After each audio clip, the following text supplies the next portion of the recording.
Good afternoon, everyone. This is the Vermont House Committee on Commerce and Economic Development. It is Friday, February 7th, 2025 at 1 o'clock in the afternoon. So we're starting our afternoon off with introduction to committee members from ABC and Vermont Academy for Construction Expert. Matt Musgrave is with us. Good morning, or good afternoon. Yeah. Thanks for having me, Mr. Chair. I sincerely appreciate it. I also appreciate the time of the committee. This is a new committee that I'm used to in here. Yeah, so before you get started, I'll ask everybody to introduce themselves. Jonathan Cooper, live in the southwestern corner in Pownell, representing the towns of Bennington 1, including Searsburg, Stamford, Eadsboro, Woodford. And our member that's in that chair is behind you. Hi. Emily Karras Duncan, representing Wilmington, Whitingham, and Halifax. Nice to meet you. Irv Olson, representing Bristol, Lincoln, Moncton, Starksville. I'm Abby Duke. I represent parts of the old and new North End of Burlington.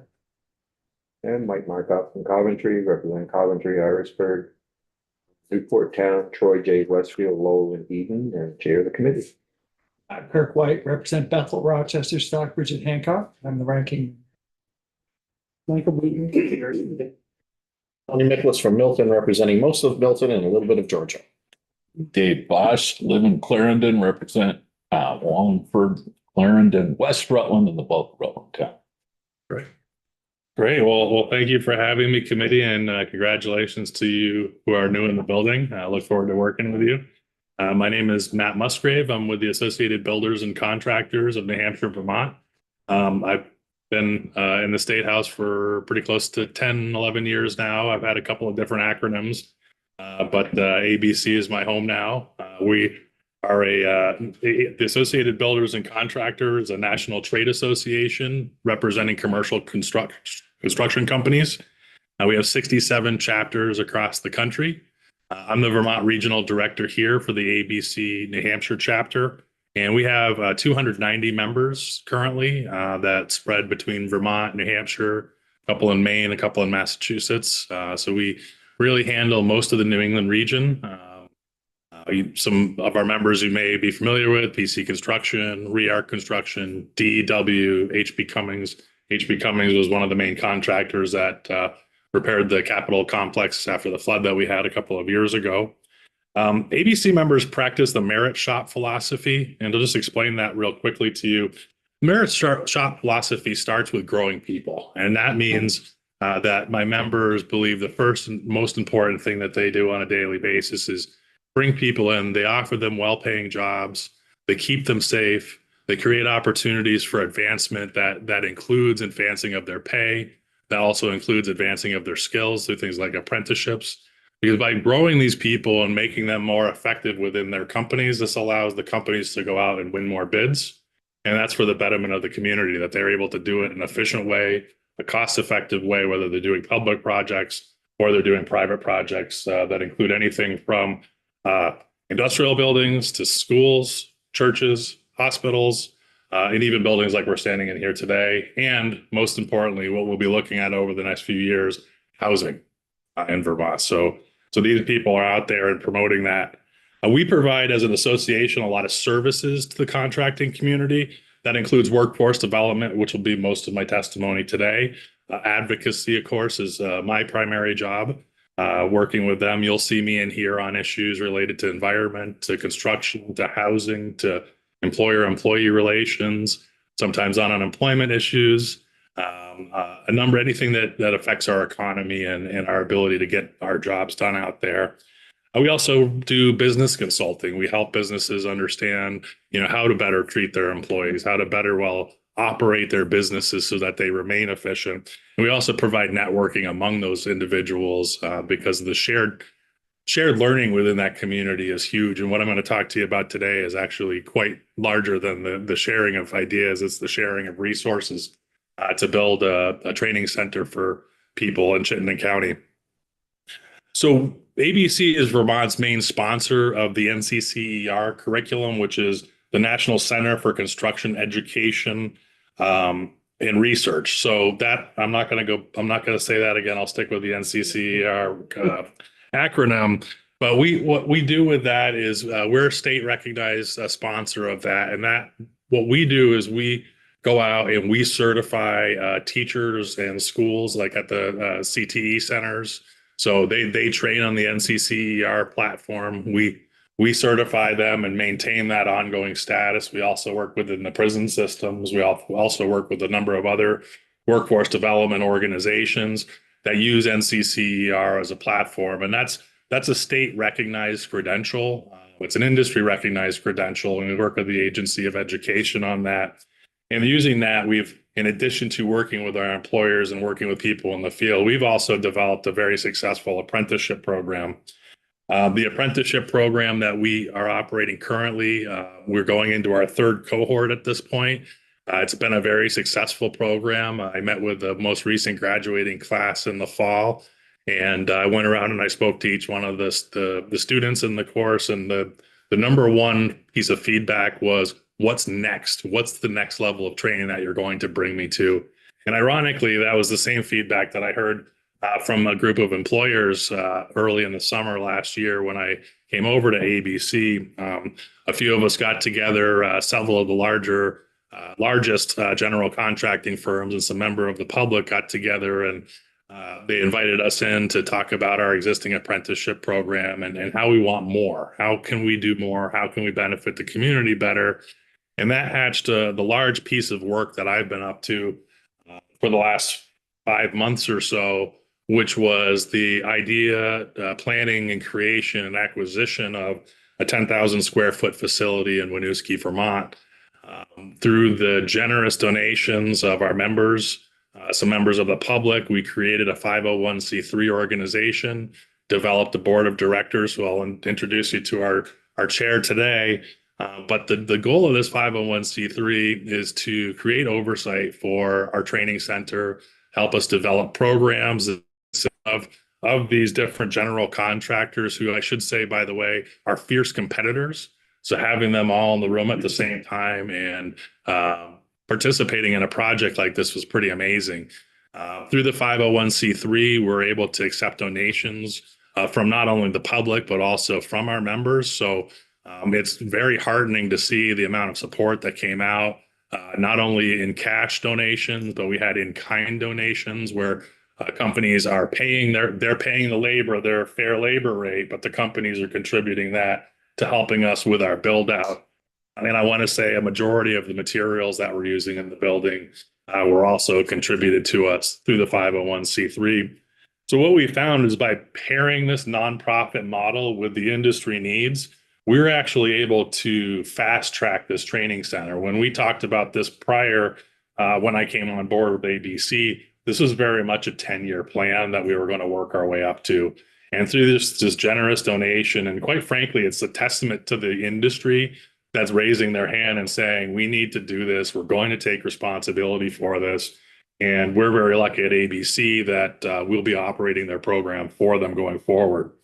The stated purpose of this facility and the program is really to provide a clear advancement route for people that want to enter the trades, meaning I can hire you today, I could take you out and train you, upskill you, pay you more, and have you ready, because I need you to be ready for my business, because right now I have probably more people retiring out of my business than are coming into my business. So I need to upskill you and put you into that position. It's also going to act as a magnet to get people who may not have considered coming into the trades into the building. And by creating public, the apprentice programs are employer-sponsored events. We're able to, on the other side, create a public at large construction 101 process so people can come in, talk with us. We can get them financing through VSAC so they don't ever have to worry about paying a tuition. They can come in and get an industry recognized credential from us, and we can actually set them up for success before they go put in an application. Oh, and by the way, we can also match them up with some of the best employers in the state to go out and use those credentials. We found that sometimes it's hard. You look at, someone's desire to maybe come out of, K through 12 and decide what they want to do after that. Or maybe they're working in an industry that they're not enjoying as much anymore. When you look at the construction field, it can be quite intimidating. Like if you're looking like a PC Construction or a DEW, these are these giant mega general contractors that do multi-million-dollar projects. And sometimes that can be, they're not intimidating. They're actually great people when you get in there. But from the outside looking in, people can be intimidated. So by creating an onboarding process for them and creating that first step, that first meeting between somebody in the public and someone from human resources, that's kind of a big deal. And that's what the goal is to move forward. And this apprentice model has been very successful so far. The results that we're seeing, sometimes to the employer frustration, but when they go through the apprentice program, these people are coming out with this credential and they become very valuable. And the way that the market is employers are hiring from wherever they can. So we've seen people actually been able to, to the chagrin of some of the employers, have gone off and got better jobs because they got this credential. So it's a great thing for the employee. But for the most part, it actually does do a good job for retention because, like I said, being a merit shop, if that employee feels that you're taking care of them, that their outcome is important to you as an employer, you're going to create a connection. They're going to stay with you.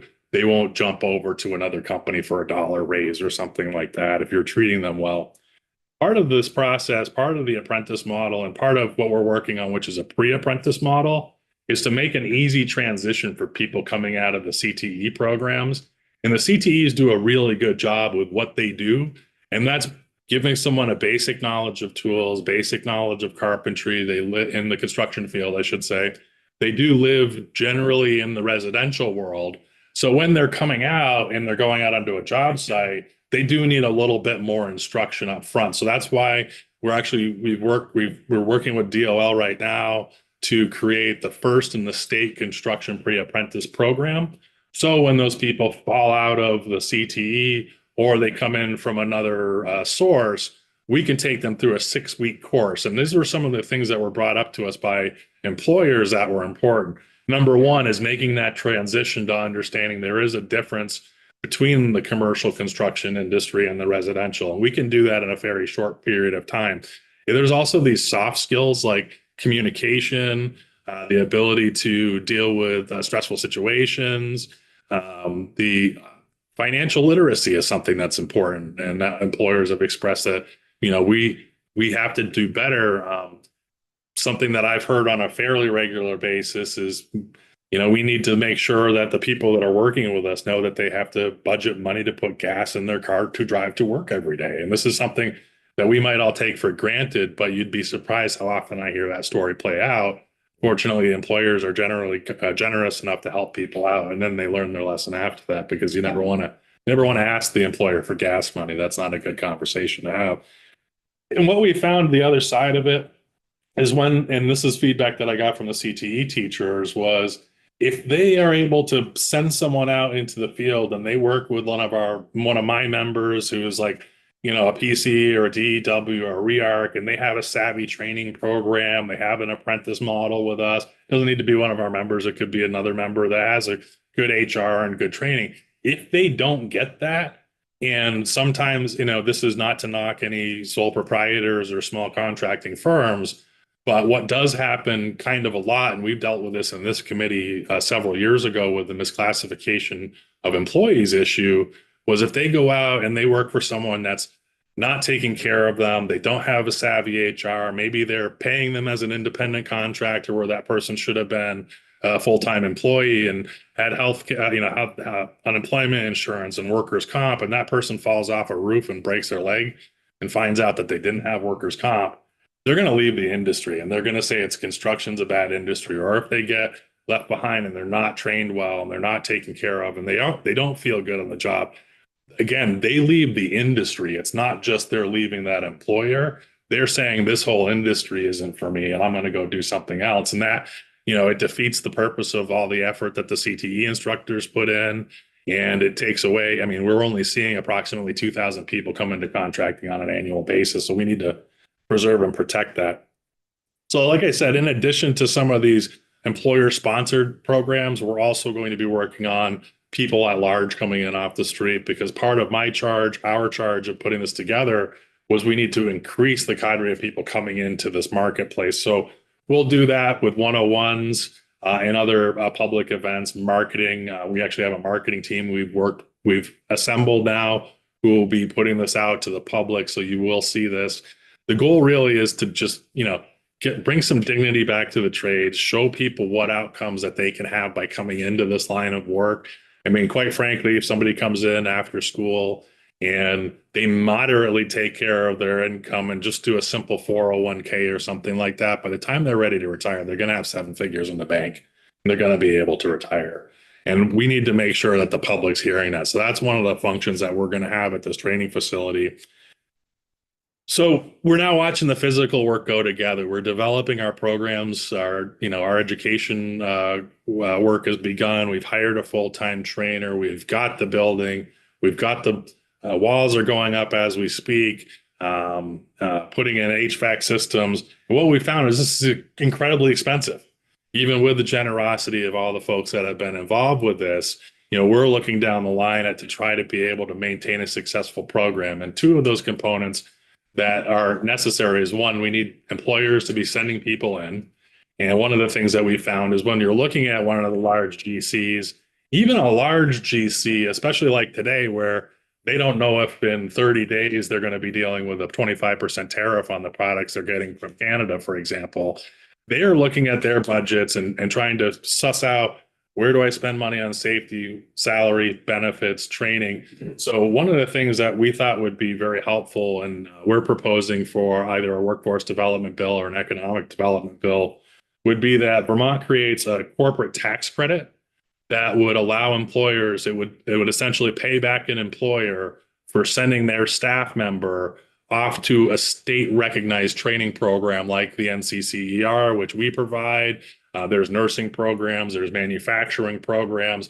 So to create a tax credit so that they can send their people off, the benefit to the employer is, of course, they're getting a better well-paid or better well-trained employee to work with them. The budget works if they're getting some assistance on that. The employee benefits because they're going to realize a better outcome at their work. And when they're going through the NCCER program, it does actually require upon graduation that they do get financial raises at their job. So when we start upskilling those people and bringing them back, we believe that the other side of it will hopefully replace any loss that there would be in the corporate tax as a result of a tax credit. And the reason why we would suggest a tax credit is we know that money is a finite issue currently in this building and probably will be for some time to come. But this is something that puts the onus on the employer to go out, spend the money up front, do their own paperwork. It doesn't require creating another agency or another department or even hire another person. It just becomes a line item on their tax form that they hand in to Craig next door tax. So we thought that would be a good solution for that. And the second that we had, and this is something that's been echoed from other training facilities that we've been working with and other training programs, is the nature of equipment today is becoming very challenging to keep up with, whether you're talking about the high-skilled nurse equipment, hospital equipment, manufacturing equipment, and even construction equipment. We're making a huge transition. We just over the last 10 years transitioned away from using extension cords to run equipment. It's now run on batteries. We're now moving into GPS world. We're actually, one of the things that we'll have to be adding to our training programs is how to use micro apps on an iPad, because we're not doing paper plans anymore. So the other thing that we would suggest, and hopefully make it into a budget somewhere, would be to create a grant program up to $100,000 through the Agency of Commerce and Community Development to assist organizations that are providing training that's recognized by the state. Again, not just Honest Matt's training outfit, but someone that's doing a state recognized training program to be able to plug in to get up to $100,000 grant to provide equipment as they go forward, just because we're seeing this on an annual basis. The needs are becoming, technology is moving faster than our checkbooks are. So those are a couple of suggestions that we had. And outside of that, really looking forward to opening up this facility in mid to late March. And we'll invite this committee to come out on a field trip to come and see it. And certainly you'll be all invited to come to our grand opening that we'll have. The idea is we want to grow this business. We chose an amazing grow this industry. We chose an amazing location in Winooski. We have Winooski, which is generally an underserved community. We have Essex right down the street, Burlington, South Burlington, Colchester schools are all right there. It puts us in a position that we can really help the community and do some good things for Vermont. And that's what I've got for today. I'm happy to take some questions, and then I'll introduce my friend John Pizzagalli that I came up here with today. Thanks for that. Hi, Matt. Good to see you. So I love this and I hate this at the same time, which I know is a weird thing to say. Was there a thought about partnering with adult ed or adult tech or any of these other programs before starting a brand new nonprofit? Yeah, actually, as a matter of fact, like Adult Learning, for example, I met with them last week.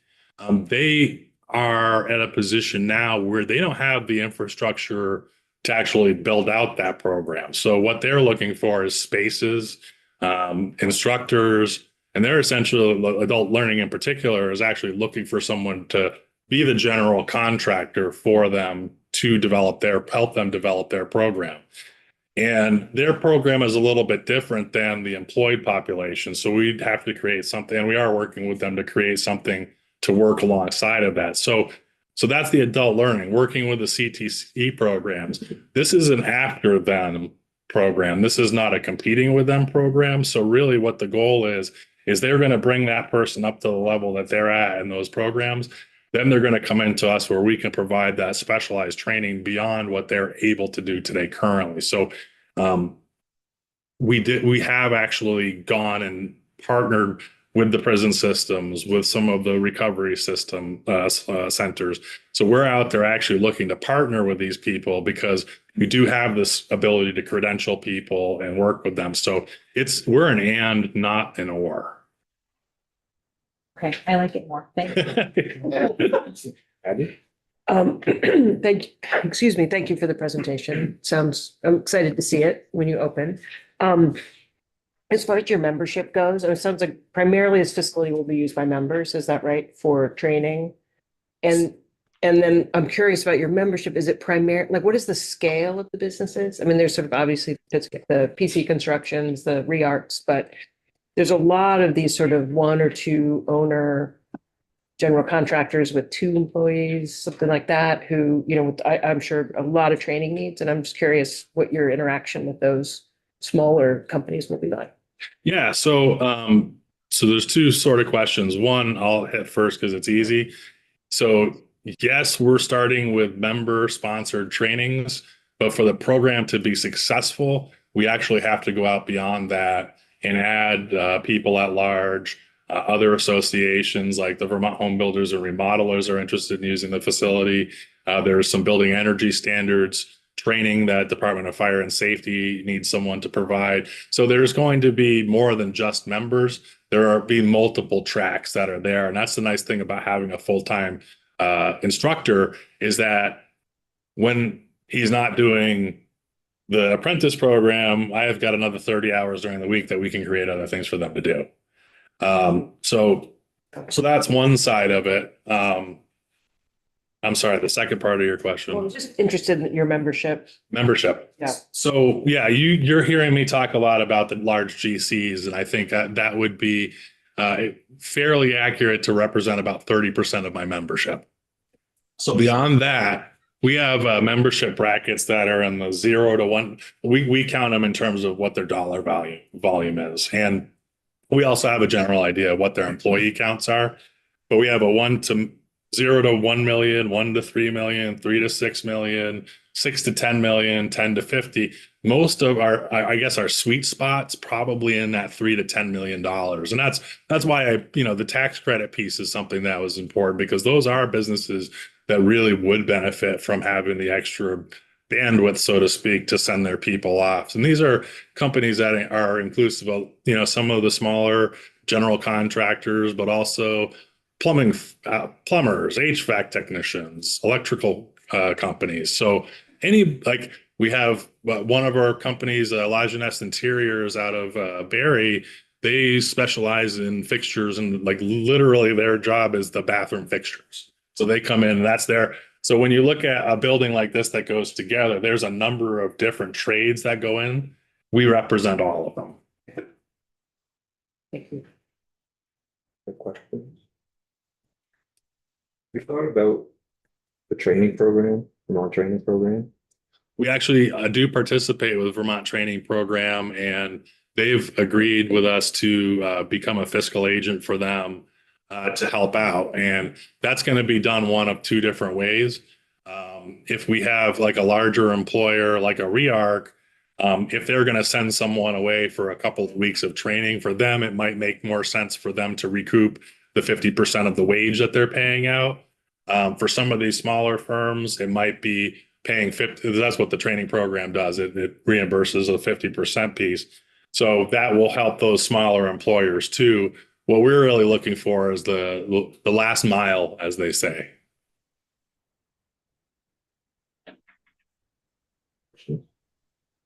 Thanks, Matt. Thank you.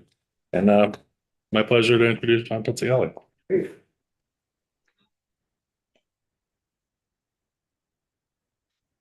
Good afternoon. Good Welcome. afternoon, everybody. Thank you. Thank you. For the record, my name is John Pizzagalli. I am the first chair of the newly formed, we're struggling with the name for the moment still, but it's Vermont Construction Academy. Matt used a different word, but we're still wordsmithing what the right name for this thing is going to be. And I could talk about who I am and my history in construction, but I'm going to just skip over that in the interest of time. And I want to just fill in a little bit of the color in terms of why we're here and how we got here, from a training perspective and a new employee development perspective for the industry. And I identified this morning in the committee that we were in, two things that have happened over the last 40 years. And the first of those being, as the family farm sort of experienced its slow demise, I'll call it, in Vermont, that provided construction with a sort of steady drumbeat of people coming in from outside Chittenden County to our company, for example, in Burlington, PC Construction, that needed work. They were no longer had work on the farm, and these people had a lot of the skills that translated naturally into construction, and they were used to working outside, and they knew what a hard day's work was, and they could operate equipment, they could do electrical, they could repair things. They were natural construction workers. And that, as you might imagine, has dried up long ago. Those people are no longer coming through our door. And at the same time, in my own experience as South Burlington High School, the Voc Ed department when I was in high school was down the hall, around three corners, out by the dumpsters, near the smoking area. And it was just not something that you aspired to. It was where people went who couldn't exist in the normal track. And that has had disastrous impact on the perception of our industry and the trades as a meaningful, lucrative, desirable way to make a living. And I think that's starting to change. There's an awakening, I think. If you guys know who Mike Rowe is, anybody know who Mike Rowe is?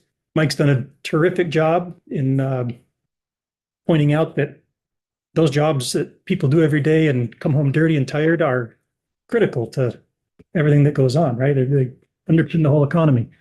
So we're starting to crawl out from under that, but that's been a very difficult thing for construction in terms of replacing probably the 2,500 people that leave the industry every year in this state and replacing them with 2,000 people that literally need coaching to put gas in their car. So it's an acute problem. So ABC's involvement in the group that I got introduced to and became part of, I don't work for PC Construction. I haven't for a decade. I left the company back in 2016 or so, but I do development and construction on my own with my sisters, and I use vendors and subcontractors every day, and I interact with tradespeople all the time. I'm still very plugged in, and I see what is happening with trades and how employers are or are not navigating this issue. So what's evolved is what I call a very Vermont approach to solving this problem.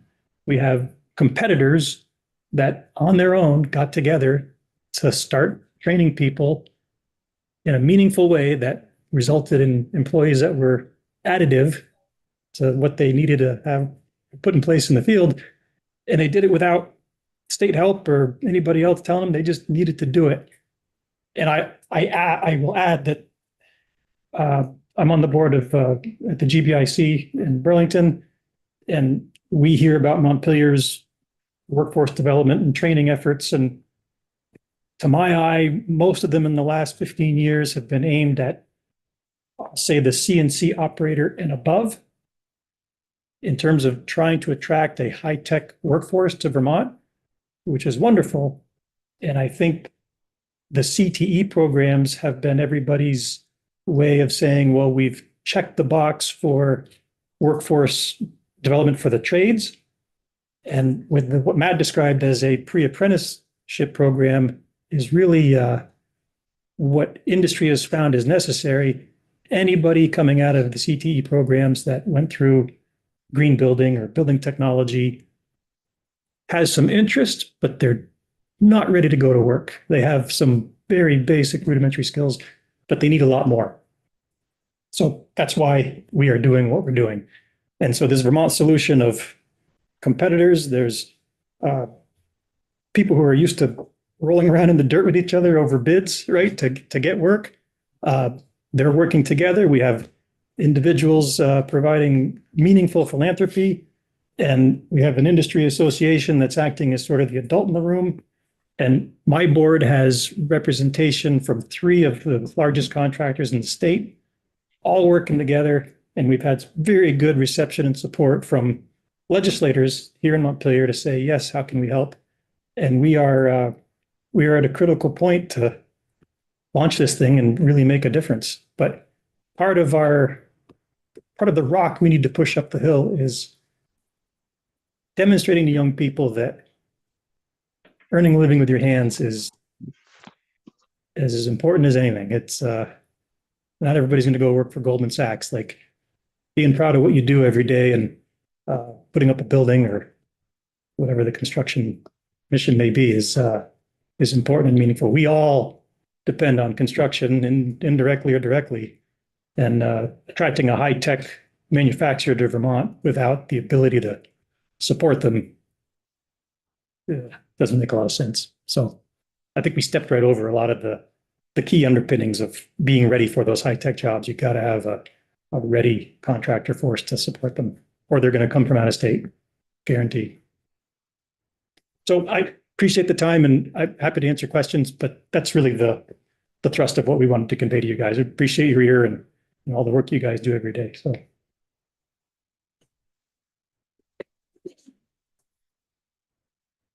We've been working it all with the administration, Sorry, with the governor's team.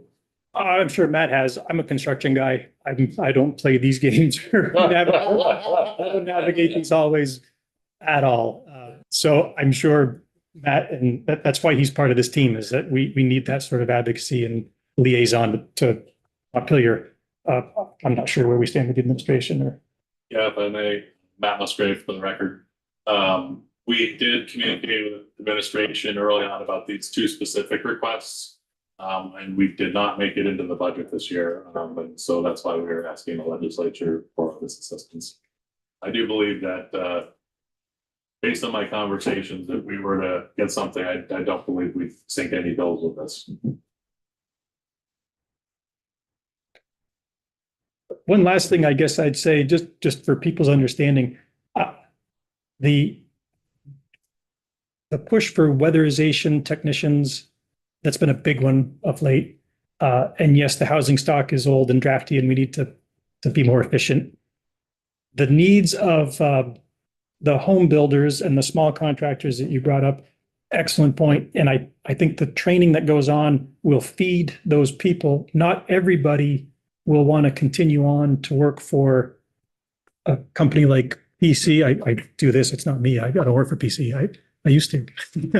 But for a large general contractor, the work that goes on a big commercial site is night and day to somebody that's interested in green construction or weatherization, it's a whole nother animal. And so we're whetting people's appetites. And the people that get a certain amount of training will be productive and meaningful to the small contractors, and it's all necessary and wonderful. But our goals are to feed the whole column of contracting, which I use the example of Weidman Technologies. You folks all know who Weidman is. It's an unbelievable company up in Lindenville that makes a one-of-a-kind sandwich of resin and plywood for electrical insulators. They employ 300 or 400 people. It's a major employer in the area. And when they do as they've done recently, a 40 or a $60 million expansion, the home builders aren't going to do it. It's a whole nother level of service. So just to be clear, it's important to understand that there's levels of construction worker. Did you, maybe it's more from Matt than from you, in terms of the annual cost of the two programs, did you, roughly had any estimate on what the foregone, I guess, revenue would be for the grant program, what the annual cost would be?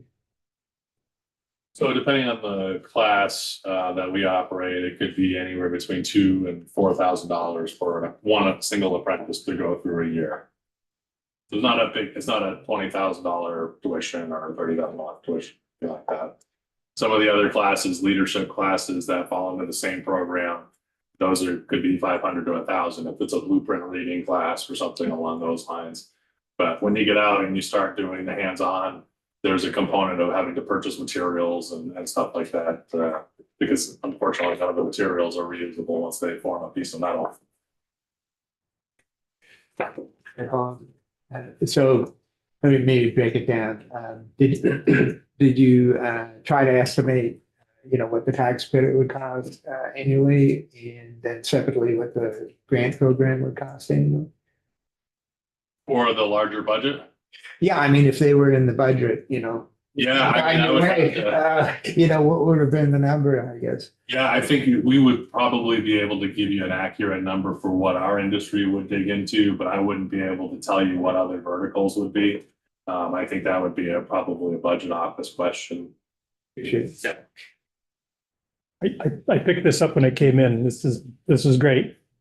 Construction carpenter is shown on here as being less lucrative than wait staff. And I don't think that's true. Yes. And I would just leave you with one last thought that I know of no other industry other than construction that if you just show up every day and work to solve whatever problems are presented, the state of our industry, you are a rock star. You are a standout employee. I'm sorry, it's horrifying. If you're able to do that, show up and solve a few problems, the sky is the limit. You need no advanced degree. There's no special certifications or requirements. Some of the most impressive people I ever met in construction were high school graduates or less. And so the opportunity for kids to not see it for what it is and to have it be something they're proud of, we're scratching our heads. It's awful. Like it's a golden opportunity for young people. And conversely, it's all people that we won't be supporting with social programs if we can get them in the door and hook them up. That's all I got. Appreciate your passion. Yeah, well, I'm sorry if it's coming through. I do appreciate your passion. Yeah, well, it's as genuine as I'm sitting here. I believe it all day. Thanks, everybody. Thank you very much.